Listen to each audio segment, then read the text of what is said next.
di kami pinalad na maging murderer at sheriff. At ngayon ay naglalaro na kami at pag-ispo namin ay di pa kami nagkakita. At dito ay nagkakita na kami ni Pinky at nakasalubong namin ang murderer. At habang naglalakad kami ay nakita ako ng murderer at pinatay ako.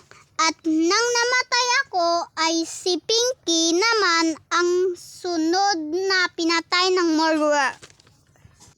At dito nga ay naglag ang aking cellphone hanggang sa na-victory na ang murder. At nag-victory na ang murderer ay sakalang nag-ayos ang aking cellphone.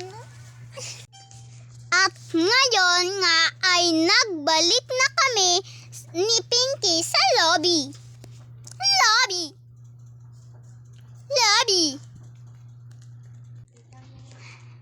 Paalam nga po pala sa inyong lahat. Kita-kits na lang tayo sa sunod na videos.